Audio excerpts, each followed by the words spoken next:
joining us today from PBM is John Mowatt, who's the team coordinator. John, you've been with the team since 2007?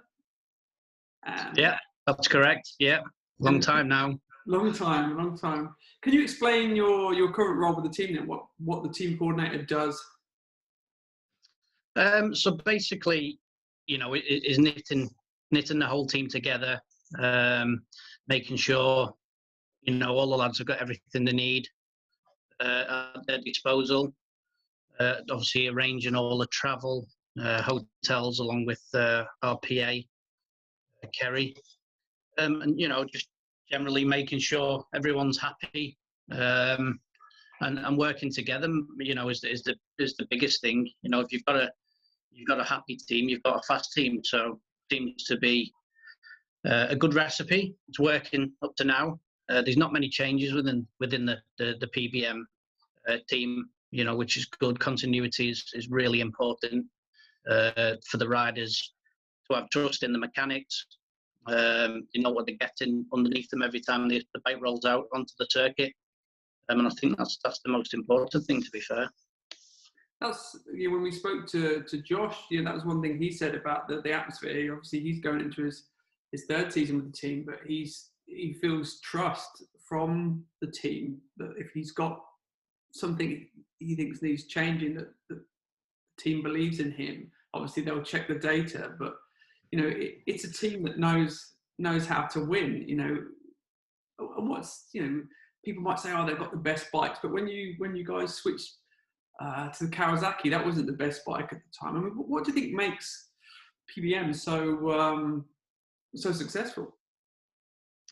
I think first and foremost is being able to attract the best caliber of riders, and you know, obviously we back that up with trying to put the best machinery onto the circuit. You know, not really wanting for any parts. You know, try and get the latest spec, which we do all the time, and again, that gives a psychological edge. You know, if the rider goes on the circuit and you think, oh, they've got this, you know, factory swinging arm or the latest forks or whatever it may be, you know, you've already got a slight edge on the opposition straight away. But no, we run a very successful race team, and it's all led by Paul Bird, to be fair, and he puts the pieces into the jigsaw, you know, that make us as successful as we are. But yeah, like you say, we went to Kawasaki, I think 2009, you know, and we did World Superbikes then for 3 years, and then obviously we brought that machinery back into the BSB in 2012. But I mean, ultimately, yeah, you can say, you know, Paul Bird's got a lot of financial help behind him. You know, they have the best riders, the best mechanics, the best machinery, but it's not always the case. You know, it's proved in the past that teams have had, you know, equally as good of machinery, if not slightly better. But, you know, for one reason or another, they're just missing, you know, some vital ingredients to make the cake rise, let's say. You know, and in your time with the team, like you just talked about World Superbikes, you've had stints in World Superbikes and MotoGP, BSB. I mean, is the atmosphere always the same within those championships? Obviously, you can say that MotoGP is the pinnacle, but, you know, has it always carried through that same PBM spirit? Yeah, I think so. I think when we went when obviously I joined the team in 2007, we had obviously Shaky and Tom Sykes on the CBR 1000 Fireblade, which obviously was a really good package.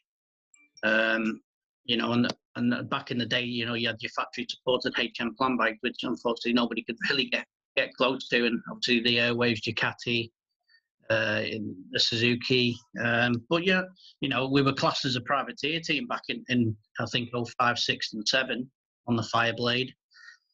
And obviously there wasn't many options then going into or for us, you know, sponsorship wise in 08. So Paul decided to take the team into the World Superbikes. And unfortunately for us, probably 08, 9, 10, 11 maybe was probably the hardest, you know, championship in the entire world Superbike. You look down the grid from, you know, you're battling from maybe 10th to 15th with world champions. So yeah, no, it was good. It was difficult, but we gained a lot of experience from it. And obviously since coming back sort of full time to BSB, the results are there particularly with Shaky, and then obviously Redding and Brookes now. I mean, with the pandemic and everything that's kind of gone on in the last year, and obviously this year, it's not been the typical winter, for the team, for yourselves. I mean, you've had usually finish up as champion, big reason to celebrate, but no Macau, no Motorcycle Live, no MCN show. I mean, how's it been for the team? Such a long period, I guess, of not being together. Yeah, I mean, very difficult, to be fair. Last year was very challenging in so many aspects, so many other ways. But to be fair, there was a pandemic, like you say, going on. There was a worldwide COVID outbreak, which puts things into perspective, and there is more important things than a lot of us seem to grasp. Obviously, everyone thinks football or motorcycle, and you're all in this little bubble. But when you look at the bigger picture, there's a lot worse things happening last year. But yeah, like you say, you normally finish the season. We finished the season very well, 1-3. You'd look to maybe have a little run out in Spain prior to Christmas. Maybe test 1 or 2 items prior to the 2021 season. But yeah, I mean, as of the middle of November, we've been in shutdown, so it's been very strange. We've got a WhatsApp group within the team. We keep in touch with each other, making sure everyone's safe and well. A bit of a hand if anybody needs it, just to reach out and speak, really. But yeah, it's very strange. And like you say, next week we're into the 1st of March, and we've had 12 months of this, which has been really astonishing, to be fair. I bet there's some good banter on that WhatsApp group as well. No, to be fair, we try and keep it clean, because we've got 1 or 2 girls from the hospitality and the team PAs in it, so we can't be too crude on it. So, I mean, speaking of the winter, I mean, those bikes, and since Josh crossed the line as champion, and what's happened to the Ducatis? So Josh's bike, 1 week after winning the championship, was sold. That went off to a collector who has previously bought bikes off us in the past. So that was good. Puts a few more pennies into the bank over Christmas, which is obviously the most difficult time for racing teams in general, because obviously there's no real income coming in from sponsors and such like. Christian's bike has had a full strip overhaul, and that's just waiting the 2021 parts arriving from Italy. So yeah, no, exciting times when we go back next week. So brand new bike for Josh then for this season? Well, effectively there will be 2 brand new bikes, to be fair. A lot of stuff Christian's bike will then go into the spare parts. So yeah, no, they'll be both on equal machinery, and just can't wait to get going, really. So I mean, in terms of we've seen the Ducati V4R come out, and it's been pretty dominant really since the 2 seasons it's been in. We pretty much won all the races in 2019, and obviously champions in 2020. What's changed on the bike, and what do you expect to kind of progress on it for the coming season? Should the rivals be even more afraid? No, I think that the rivals are on equally as good machinery. Tommy's got the same machinery as us, or a few other components on it. The Yamaha's proven to be a strong race winner again.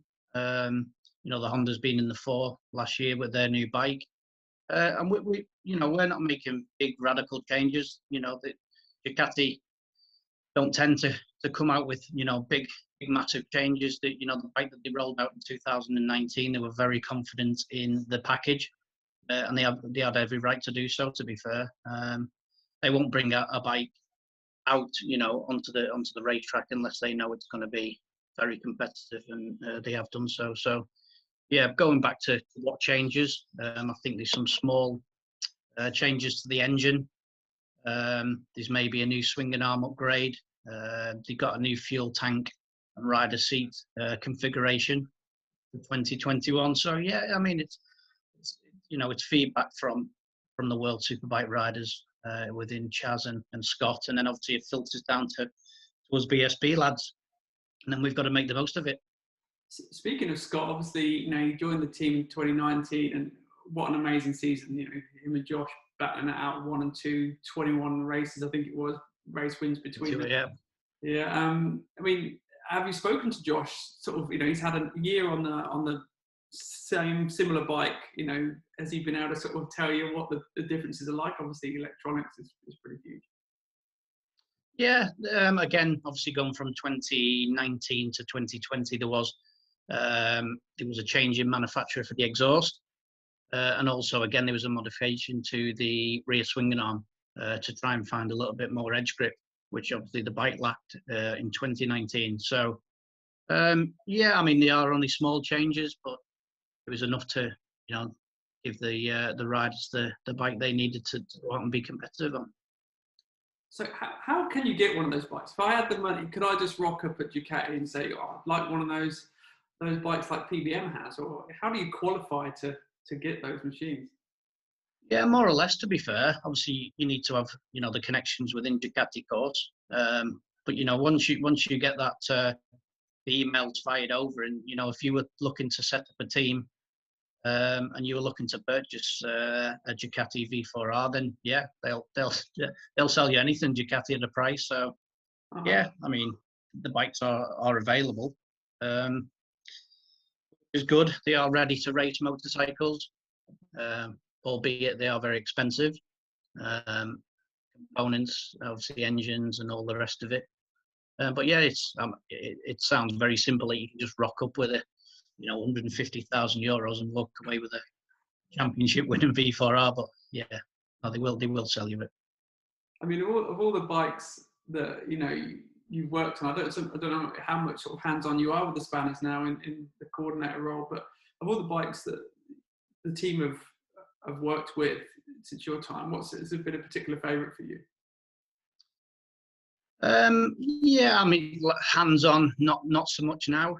If there's a crisis within the garage during the race weekend, say you need to change an engine quickly, or there's been a crash, or both that needed sorting out, then yeah, I'll jump on the tools. Not a problem.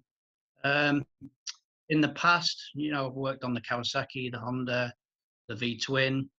So any bike that I work on, I take most pride in doing and trying to turn out the best motorcycle possible. So they've all got their little favourites, each one. But yeah, it's hard to pick one, to be fair. We're running a survey, or have been running a survey when this podcast comes out, about it's 25 years of British Superbikes this year, and we're just sort of asking the fans all sorts of things, from their favourite rider, favourite livery, favourite track to spectate. I mean, PBM have always turned out some of the best looking bikes. Is there a favourite from your point, even before you were joined the team? Yeah, I was thinking about this on the way back from the school run this morning. Obviously, since you asked me the question the other day, about liveries and the best looking PBM. And to be fair, I do like the 2020 colours. They're a little bit different. I took a little bit of inspiration from the field bikes in 2003 with the blue, belly pan and such like. And yeah, we just tweaked it a little bit. And I think it's probably just because you come away from the B-Wiser Al. Everyone got used to that, and the owls on the front of the bike. Yeah, but yeah, no, excuse me. Yeah, I really like the 2020 colours. But you could go back even something, even the 2008 Honda. It was just plain. It was plain red with some decals on it, and I thought that looked really smart. Is that the Levia Walker bikes? Yeah, that's the one. Yeah. Yeah, no, that was a first World Superbike season for PBM, wasn't it? Yeah. Remember that? It was, yes. Yeah. So there's obviously changes coming into this year. So obviously you don't have the Spanish tests as usual, and obviously the testing plan in the UK has sort of been pushed back a little bit. And obviously, there's changes to the format of the season with how qualifying works now and the top 8 into the showdown. Of course, there's 3 races every weekend. Does that change how you as a team approach 2021? A little bit. Obviously, it changes the engine plan considerably. But yeah, no, I think, if you ask any race team in general, they'd rather have a race on a Saturday than wait, all the way to the Sunday. You basically, sometimes you're just going through the motions Friday, Saturday, excuse me. But there's no better way to find data and bike setup than actually, getting out there and doing a race. So, it worked well last year. Obviously, I think on one occasion there was 3 races in a day at Donington Park, which was quite stressful. But no, I think that the format seems to work in World Superbikes, so I can't see why it shouldn't work over in BSB. You mentioned about the engines. Obviously, Ducati engines known to kind of be very tuned, super high tuned, but I guess their mileage limits are quite low. So track time, I guess track time is not much different this year, but obviously race miles are a lot harder. Is that going to be a concern this year? No, I don't think so. The regulations are, so our race bike revs to 16,000 RPM, which is the same as the standard road bike. So obviously, that's where you get your biggest stress on the engines is through RPM. So, if the riders are careful on the back shift, and we shouldn't see, touch wood, many issues with our engines. Fingers crossed. In terms of rivals this year, there's some big changes through the teams, but then there's a lot of other consistent packages. You've got McCann's Yamaha that are same riders, and obviously Jason was second last year. Who do you feel will be the sort of biggest threat? I mean, is it going to just be a PBM 1-2 or? Oh, far from it. Far from it. As you've seen last year, all right, albeit a shortened championship. I think Brands Hatch give you the biggest indication of, the amount of people that can actually be in the fight and in the mix for, not only race wins, but for the championship. I can't remember, for a long time, I think there was 5 people potentially could win the championship going into the final race. Yeah. So it's exciting times. And even up until, the final round, and I think the final race, there were still 3 people within a shout of the title. So, we've always got rivals, and that's no different. We've always had a target on our back, whether we're finishing 10th or whether we're winning races. It's no different to PBM. It's how we manage it. It's how we handle it. It becomes a little bit of the norm. Let's say now, we'll go out, concentrate on what we're doing. If we're doing things to the best of our ability, and so are the riders, then I've got every confidence that we can take race wins for sure. I mean, I don't know how as a close-knit team who decides on the riders, but obviously, PBM's got a sort of history for bringing up and coming riders, but maybe in the last few seasons, it's signed championship favourites really. What's the sort of game plan when it comes to the rider lineup? Paul keeps a close eye on riders for sure. He's obviously 9 times out of 10 he's got a good knack to finding a decent one. The odd one he might get wrong, which has been proven in the past. We won't mention any names. But yeah, I mean, you look for decent pedigree, what it takes, the mental attitude. You look at it, over the course of the years. You look at Brookes. He's been a thorn in our side since we came back into BSB in 2012. So, when he joined the team, let's say you'd rather have him in your team than trying to race against him. So, yeah. He was a good acquisition. We brought up 1 or 2 young riders who've gone on to bigger and better things. So yeah, we can take pride in that. Yeah, that's an interesting point what you said about Brookes being a thorn in your side. He has been, he's coming into his 12th season now. He's never finished outside the top 5. So now he's with you for a 3rd season. I mean, I guess that for the rivals, that's something more to worry about, the sort of race-winning pedigree of PBM and Josh's sort of history. And 3rd year with arguably the same bike. It's looking pretty strong for you guys. But like you say, BSB is massively unpredictable. Yeah, no, absolutely. You look at Brookes, and he doesn't normally tend to stay with teams for too long. So we're obviously doing something right that he wants to stay on board with us for a 3rd season. But you can see even last year, you had our competitors trying to ruffle him up and buff him up, and saying certain things that he can't take the fight to them. But that proved at the final round last year. He has got the fight in him. He's still got the desire, still got the hunger. So we can take that experience into 2021. And not only that, he's backed up by a very talented and a very competitive teammate in Christian as well. Yeah, I mean, Christian was, again, right in the mix of it. He took his first race win last year at Snetterton, I think it was crazy on that slowdown lap when he his arm in another bike. But how do you see him progressing this year? Obviously, 3rd overall last year, winning races last year. Potentially finally came. What's the game plan with him? I think pretty much much of the same for Christian. I think he was, he's over the moon to retain his seat, and rightly so, to be fair, because he's done probably equally, or if not slightly better than we first anticipated. We had him down definitely had him down for a podium and the odd race or two, and he delivered that. So continuity, going back to that again, it's good for a rider. The same team, same bike, effectively.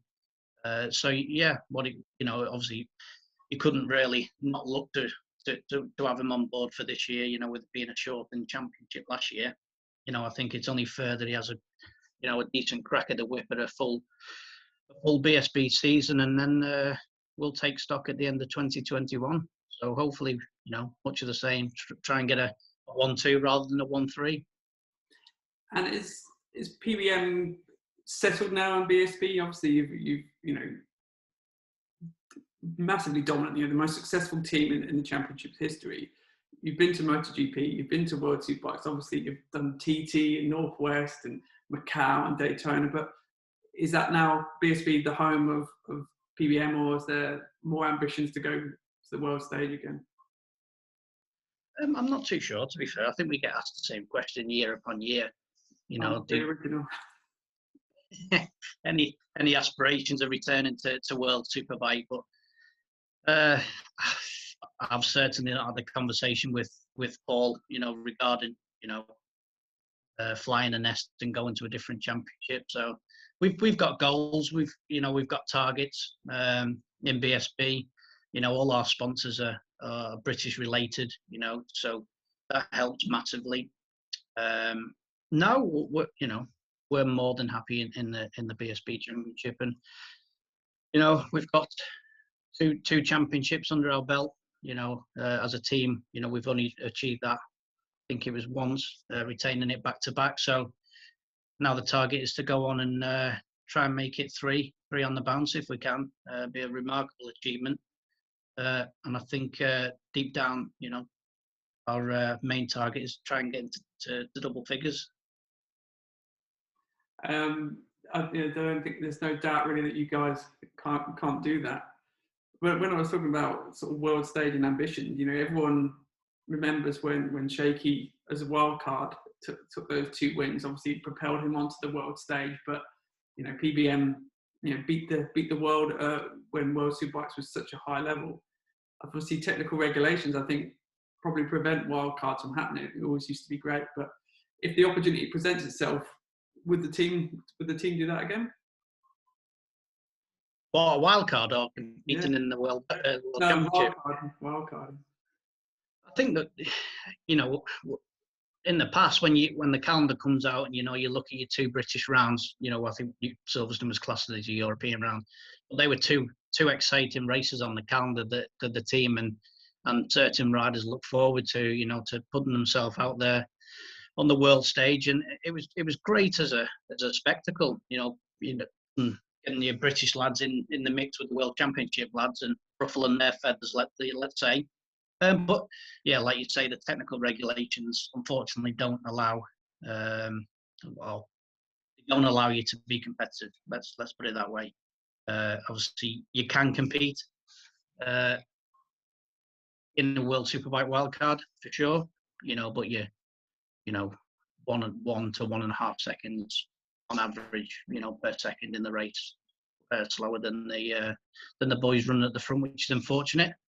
But yeah, it's a shame really, because I think even for the British fans, they'd love to see, you know, wildcard races happening again, especially in the UK. Bit of a fantasy question for you. So if there's no cap on budget, and you can put a third bike out this year, and forget about what riders tied up with anybody, who would you put on the third bike and why? Oh, that's a good one. Who would you put on it and why?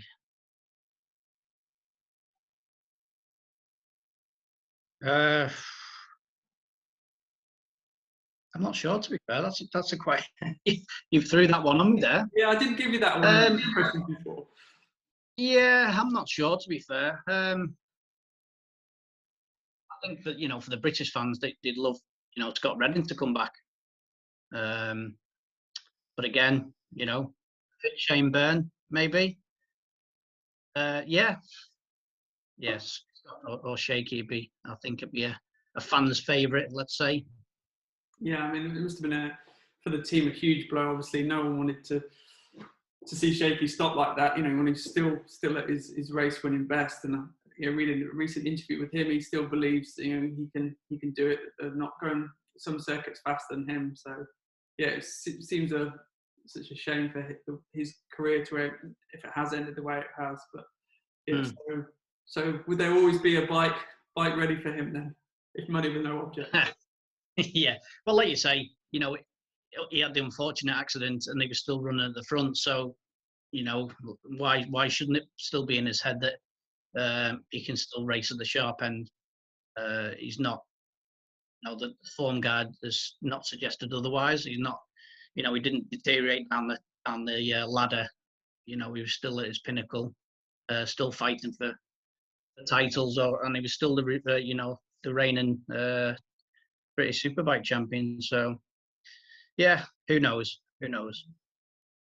Oh, bit of a wild question to throw you then. Well, yeah.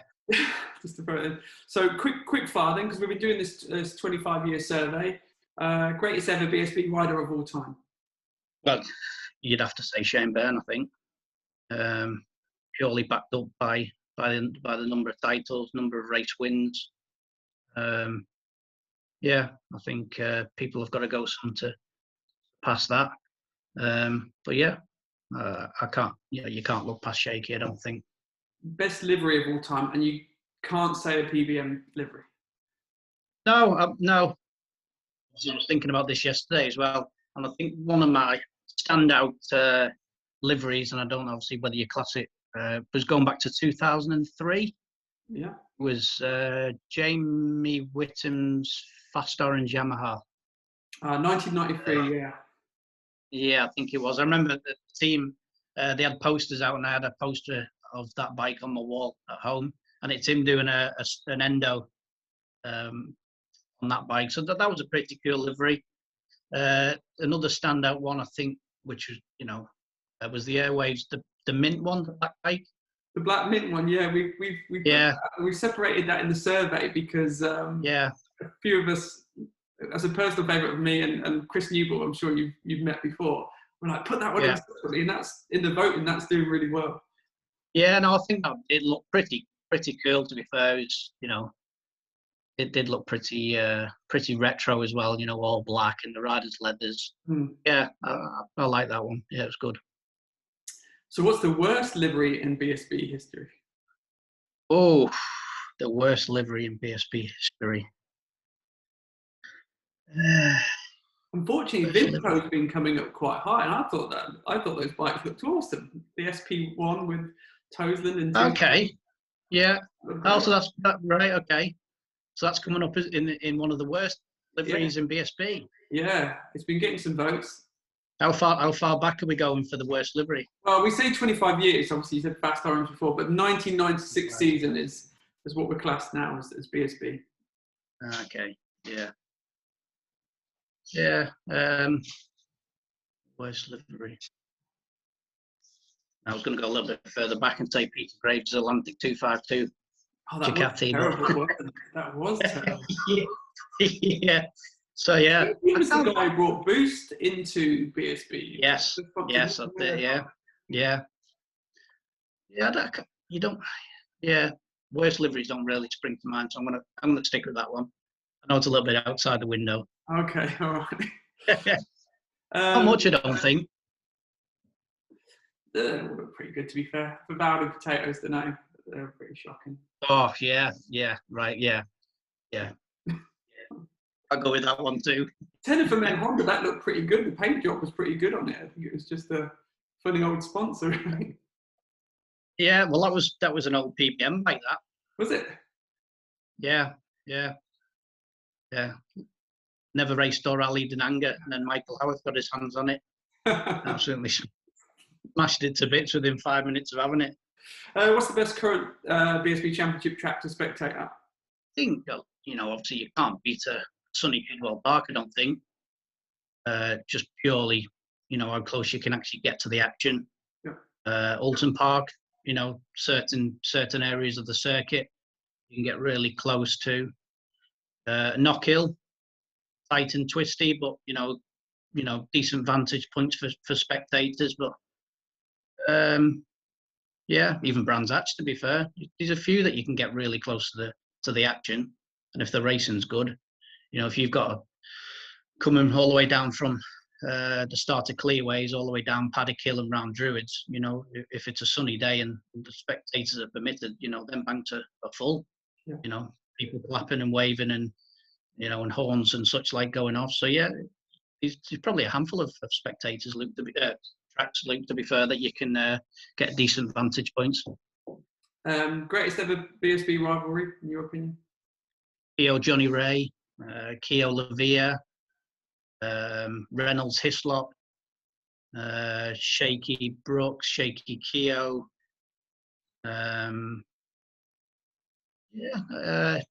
Obviously, I think the longest one you probably would say, or even Walker Hodgson. Yeah. I think I'm going to go for that one. I think Walker Hodgson, yeah, that was a good one. Yeah, I think so. Just purely for the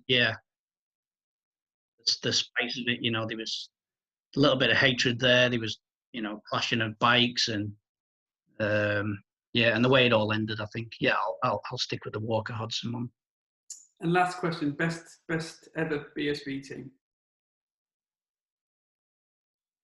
Well, PBM, of course. Yeah, the delay got me scared then. I thought, what are you thinking about it, John? No, that was just the internet. Okay. Good. Yeah. You can't look past our team, to be fair. 8 British championships, a super sport title, umpteen amount of race wins. I think it's 120 plus, I think it is now, maybe. Or in and around that figure. May it continue for 2021. Well, John, good luck to you. Good luck to the team and the riders. And we look forward to seeing you at the tests and obviously round 1 for racing. And thanks for taking the time to speak to us. No problem. My pleasure. Thank you very much, Luke.